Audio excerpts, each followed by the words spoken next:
అందరికీ నమస్కారం. బృందావనం గోశాల YouTube channel కి మరొకమారు స్వాగతం. ఇవాళ పంచగవ్యాల సిరీస్ లో మనం మాట్లాడుకోబోయేటటువంటి గవ్యం మూత్రం అండి. గోమూత్రే ధన్వంతరి అనేది శాస్త్రవాక్యం. అంటే ఆయుర్వేద శాస్త్రం యొక్క సారం అంతా కూడా మూత్రంలోనే ఉందనేది దాని అర్థం అండి. మూత్రానికి అంత ప్రాముఖ్యత ఉంది. మనకి ప్రతిరోజు అనేక రకాలైనటువంటి మలమూత్రాల ద్వారా అనేక రకాలైనటువంటి సూక్ష్మ పోషకాలు మన శరీరం నుంచి బయటకు వెళ్ళిపోతుంటాయండి. అందులో అనేకం మనం మూత్రం ద్వారా తిరిగి పొందవచ్చు. ఆ పోషకాలని మనం పూరించినట్లయితే వృద్ధాప్య లక్షణాలు మనకి త్వరగా వచ్చే అవకాశం ఉందండి. సో గోమూత్ర సేవనం వల్ల అనేక రకాలైనటువంటి మినరల్స్, విటమిన్స్ ఇట్లాంటివన్నీ కూడా మన శరీరంలోకి వెళ్లి వృద్ధాప్య లక్షణాలని తగ్గిస్తుందండి. మరొక విషయం ఏంటంటే ఆకలి మందగించడం వల్ల, ఆహారం సరిగా జీర్ణం కాకపోవడం వల్ల మీకు అనేక రకాలైనటువంటి రోగాలు వస్తాయండి మెయిన్. సో దాన్ని మీరు గోమూత్ర సేవనం చేసినట్లయితే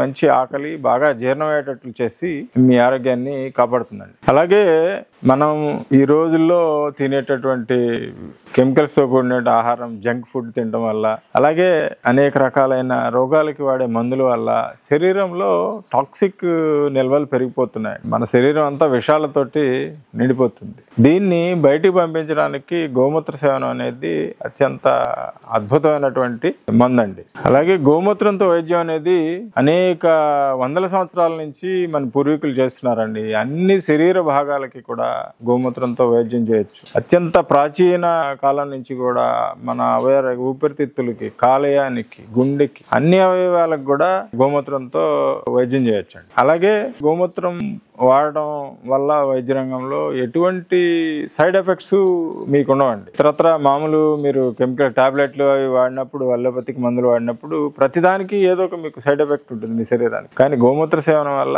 ఎటువంటి సైడ్ ఎఫెక్ట్స్ ఉండవండి. కాకపోతే గోమూత్రంలో ఏమున్నది, ABCDE విటమిన్స్ తో పాటు అనేక రకాలైనటువంటి మినరల్స్, హార్మోన్స్ ఉన్నాయండి. బేసిక్ గా చెప్పుకుంటే 95% నీరుంది, ఒక 2.5% యూరియా అండ్ మినరల్స్ ఉన్నాయండి, ఇంకొక 2.5% హార్మోన్స్ యొక్క మిశ్రమం ఉందండి.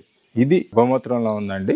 ఇది ఇంకొక విషయం, ఇందాక మనం వైద్య భాషలో చెప్పుకుంటే ఇది యూనివర్సల్ పెయిన్ రిలీఫ్ అండి. దీన్ని తాగటం వల్ల మీరు శరీరానికి సంబంధించినటువంటి ఎటువంటి నొప్పులైనా తగ్గిపోతాయండి. ఇదంతా కూడా మనం ఏదో మాటగా చెప్పుకుంటుంది కాదండి.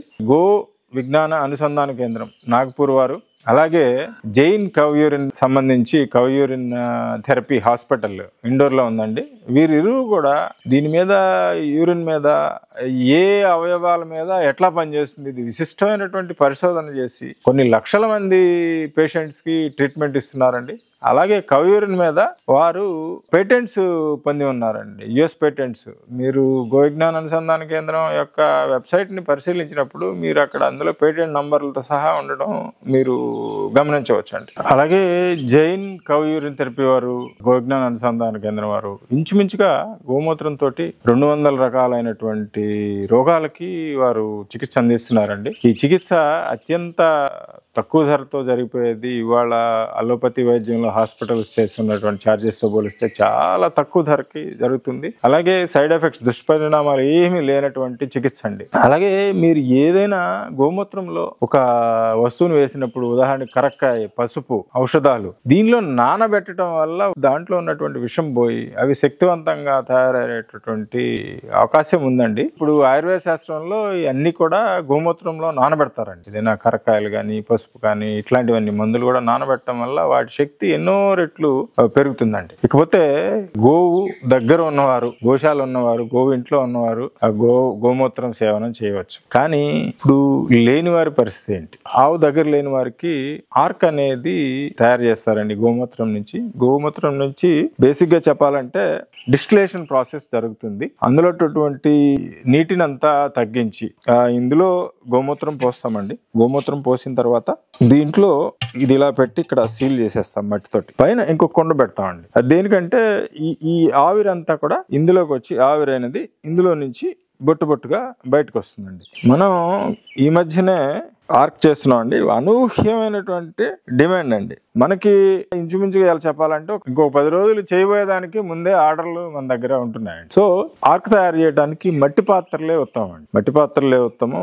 పింగాణితో అలాగే స్టీల్ దాంతో కూడా చేస్తారు, కానీ ఫలితాలు దీనంత మంచిగా ఉండవు. అలాగే వివిధ రకాలైనటువంటి రోగాలకి ఆర్క్ లో మరొక వెసులుబాటు ఉందండి. వివిధ రకాలైనటువంటి రోగాలకి వివిధ రకాలైనటువంటి ఆకులతో రోగాన్ని బట్టి పసుపు, అలాగే మారేడు దళాలు, తులసి దళాలు, అశ్వగంధ, శతావరి ఇట్లాంటివన్నీ కూడా ఇక్కడ ఆకులు ఉంచుతారండి. ఆకుల సారము గోమూత్రంతో కలిసి ఆర్క్ గా బయటకు వస్తుంది. సో ఈ పద్ధతిలో మనం ఇప్పుడు ప్లేన్ ఆర్క్ చేస్తున్నాము. అలాగే అనేక రకాలైన ఆర్కులు చేయొచ్చండి. దీంట్లో వివిధ రకాలైన రోగాలకు చేయొచ్చు. వారు చేస్తున్నారు, గోవిజ్ఞాన అనుసంధాన కేంద్రం వారు చేస్తున్నారండి. ఇక్కడ మీరు గమనించాల్సిన ఇంకొక విషయం ఏంటంటే ఆర్క్ గాని గోమూత్రం గాని కొంచెం వేడి చేసే తత్వం ఉందండి. మీరు సేవించినప్పుడు వేడి చేసే తత్వం ఉంది కాబట్టి ఆర్క్ లో ఖచ్చితంగా ఒక పాలుకి 5 పాలు నీళ్లు కలుపుకుని తీసుకోవాలండి. ఒక 20 ml తీసుకున్నారనుకోండి, దానికి 5 రెట్లు అంటే 100 ml వాటర్ కలిపి తీసుకోవాలి. అలాగే ఇంకా వేసవి కాలంలో తీసుకున్నప్పుడు మరి కొంచెం నెయ్యి కలిపి తీసుకుంటే కూడా ఇబ్బంది లేదండి. శరీరాన్ని కొంచెం వేడి బారిన లేకుండా చేస్తుంది. అలాగే ఇక సేకరణ, ఇలాగ మూత్రాన్ని ఎలా సేకరించాలి, ఎటువంటి ఆవుల నుంచి సేకరించాలి, అన్నిటినీ సేకరించవచ్చా, ఎద్దుల నుంచి సేకరించవచ్చా లేదా, ఎలాగా, ఇవి ప్రశ్నలు. ఇది అత్యంత క్లిష్టమైనటువంటి కార్యక్రమం అండి. మనం ఇలా గచ్చు మీద పడి కలెక్ట్ అయినటువంటి మూత్రాన్ని మనం ఆర్క్ కోసం వాడకూడదండి. వ్యవసాయపరమైనటువంటి పనులకైతే ఇది ఓకే, కానీ మీరు ఆర్క్ చేయడానికి అయితే ఈ మూత్రం నేల మీద పడింది పనికిరాదు. మీరు బ్రహ్మముహూర్తంలో అంటే ఆవు లేవగానే ఉదయం పట్టినటువంటి ఆర్క్ అన్నిటికంటే ఉత్తమం అండి. పడటం కూడా అది ఫస్ట్ నేలను తాకిన తర్వాత అప్పుడు పట్టాలండి. ఆర్క్ ను మాత్రమే నిల్వ కూడా ఎక్కువసేపు ఉంచకూడదు. ఆర్క్ ను ఎక్కువసేపు నిల్వ ఉంచితే కూడా అందులో అమ్మోనియా అది ఫామ్ అవుతుంది. కాబట్టి ఆర్క్ తయారు చేయడానికి ఉపయోగించేటటువంటి మూత్రము మీరు వెంటనే పట్టిన వెంటనే ఆర్క్ చేయడానికి మీరు వాడేసేయాలండి. ఇదండి ఆర్క్ గురించి, ఆర్క్ సేవనం గురించి. ఇకపోతే ఎటువంటి ఆవుల నుంచి మనం సేకరించవచ్చు, ఎటువంటి వాటి నుంచి సేకరించకూడదు ఈ విషయానికి వస్తే, ప్రెగ్నెంట్ కౌస్ ఆల్మోస్ట్ ఇంకొక 2 నెలల్లో ఈంతాయి అనగా మీరు ఇక 8-9 నెలల్లో మూత్రం దాని నుంచి పట్టణ అవసరం లేదండి. ఆర్క్ ఉపయోగించేటట్లయితే వ్యవసాయానికి వాడుకోవచ్చు. అలాగే ఋతుక్రమం ఎదకు వచ్చినప్పుడు ఆ 3 రోజులు పట్టకూడదండి. అలాగే ప్రసవం తర్వాత ఒక 15 రోజులు ఆర్క్ తీసే మూత్రము పనికిరాదు. అలాగే ఎద్దు మూత్రం కూడా మనం ఆర్క్ వాడమండి. కానీ ఎద్దు మూత్రంతో చేసే ఆర్క్ వల్ల సంతానం లేని వారికి ప్రత్యేకించి అది సేవించడం వల్ల సంతానం కలిగే అవకాశాలు మెరుగుపడతాయని ఆయుర్వేద శాస్త్రం చెప్తుంది. సో మనము ప్రెగ్నెన్సీ డెలివరీకి ముందు 2 నెలలు పట్టకూడదు, డెలివరీ తర్వాత ఒక 15 రోజులు పట్టకూడదు, అలాగే ఎద్దుది పట్టకూడదు. మిగిలిన అన్ని దూడలు పెద్దవి చిన్నవి అన్నిటి పట్టొచ్చు.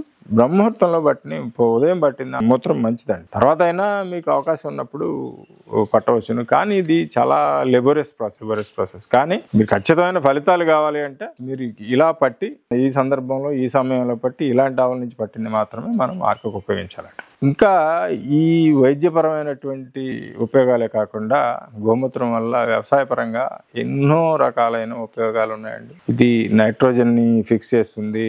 అలాగే ప్రకృతి వ్యవసాయంలో, గోదావరి వ్యవసాయంలో ఉపయోగించే అనేక కషాయాలలో అగ్నేస్త్రం, బ్రహ్మాస్త్రం వీటన్నిటిలో కూడా మనం ప్రధానంగా ఉపయోగించేది గోమూత్రమేనండి. అలాగే ఇది యాంటీ ఫంగల్, యాంటీబ్యాక్టీరియల్, యాంటీవైరల్ గా పనిచేస్తుంది. ఒక మాటలో చెప్పాలంటే గోమూత్రం లేనిదే ప్రకృతి వ్యవసాయం అనేది లేదండి.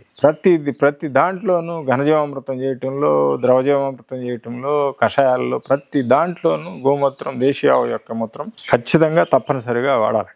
ఇకపోతే ఎవరెవరు మనకి గోమూత్ర సేవనం చేయకూడదు, ఎవరు చేయకూడదు అంటే చిన్న 5 ఏళ్లలోపు పిల్లలు సేవనం చేయకూడదండి, ఆర్క్ గాని గోమూత్రం గాని. అలాగే గర్భిణీ స్త్రీలు చేయకూడదండి. కానీ ఒక సందర్భంలో మనము గోమయ రసాన్ని, గోమూత్రాన్ని ఆవు బరువును బట్టి ఇంచుమించుగా అదొక 250 ml, ఇది 250 ml తీసి మనం దాన్ని ఒక మిశ్రమంగా తయారు చేసి ఆవు ప్రసవించే ముందు తాగించినట్లయితే అతి త్వరగా సుఖమైనటువంటి ప్రసవం జరగటం మనము గమనించామండి. వీటిపై సందేహాలు ఏమన్నా ఉంటే కామెంట్స్ రూపంలో తెలియచేయండి. ఆర్క్ సేవనం పైన కానీ నేను ఏదైనా చెప్పలేనటువంటి ఇన్ఫర్మేషన్ మీకు తెలిసినట్లయితే మీ కామెంట్ రూపంలో షేర్ చేయండి. బృందావనం గోశాల యూట్యూబ్ ఛానల్ ఆదరించినందుకు ధన్యవాదాలండి. ఒకసారి నమస్కారం.